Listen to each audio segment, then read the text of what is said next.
ऐसा क्या था, ऐसा क्या हुआ कि राजपूत जो थे भारत के वो अरब के तुर्कों से हार गए? ऐसा क्या था, क्या उसमें खूबी थी और इन लोगों में क्या कमी थी, इनमें क्या खूबी थी कि ये लोग हार गए और ये जीत गए? तो सबसे बड़ा कारण जो है, जो अभी इसके पहले हमने लिखा है, सबसे बड़ा कारण है कि ये लोग में एकता नहीं, ये लोग बहुत ज्यादा डिवाइड थे। एक होता डिवीजन, एक होता महा डिवीजन। इतना ज्यादा डिवाइड थे कि एक दूसरे को देखना नहीं चाहते थे। अगर तुम्हारा पड़ोसी है, तुम्हारा भाई है, तुम्हारा कोई पटीदार है, अगर उसे इतनी जलन रखोगे तो फिर बात बिगड़नी है, उसमें दोनों का नुकसान होना। कोई हो तुम्हारा सगा संबंधी हो, किसी कारण बस बात बिगड़ गई तो इतनी न बिगाड़ो कि कभी कोई बाहरी आ जाए तब वो तुम उसकी मदद करो। इतनी बात बिगाड़ो कि अगर बाहर में कोई तुमको नुकसान हो जाए तब वो आके खड़ा हो जाए, या अगर उसको कोई नुकसान पहुंचाए तो वो आके खड़ा हो जाए। इतनी बात बिगाड़ लो कि कोई बाहर वाला तुमको मारे तब वो न बोलो, तब तो दिक्कत हो जाएगी। वो कोई तो उसको मारेगा, तुम नहीं बोलोगे, तुमको मारेगा, वो नहीं बोलेगा, तब तो एक दूसरे को मार चला जाएगा, कुछ उसका फायदा ही नहीं मिलेगा। अब हम लोग लिखेंगे कि राजपूतों पर तुर्कों की विजय के क्या कारण थे। राजपूतों पर तुर्कों की, ये राजपूत आज के जो ठाकुर है वही राजपूत है, बोला ना? राजपूतों पर तुर्कों की विजय के क्या के निम्न कारण थे, के निम्न कारण है। अब लिखेंगे कारण नंबर 1। कारण नंबर 1 क्या है? राजपूत राजाओं में एकता का अभाव था। देखो पहला प्रश्न किताब में लिखा हुआ है कि एकता का अभाव था। राजपूत, हम 4 पॉइंट लिखेंगे। राजपूत राजाओं में एकता का अभाव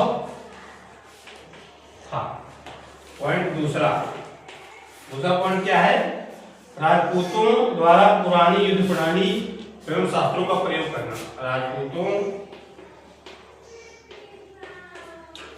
द्वारा पुरानी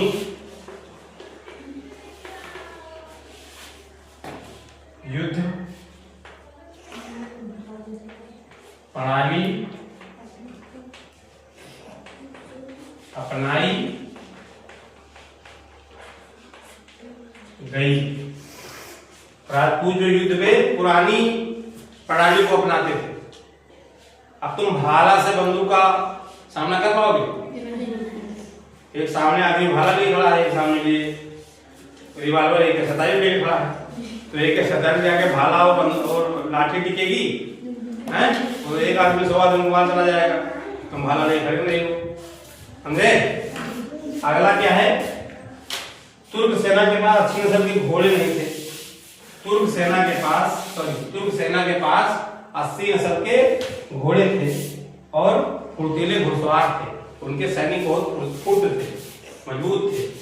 नंबर 3, तुर्की सेना के पास अच्छी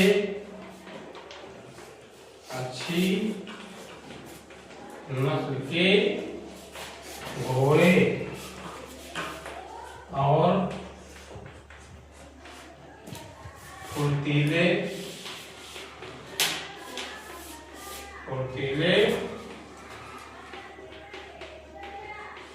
घुड़सवार थे। चौथा क्या था? तुर्क सैनिक जो थे, हाँ एक और बहुत जबरदस्त पॉइंट है, भारतीय समाज का ऊंच नीच एवं जात पात में बटा हुआ। भारतीय समाज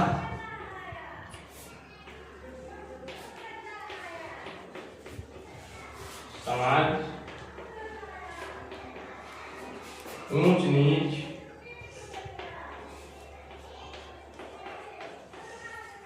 और जात में बटा होना। ठीक, ये बहुत बड़ा पॉइंट है।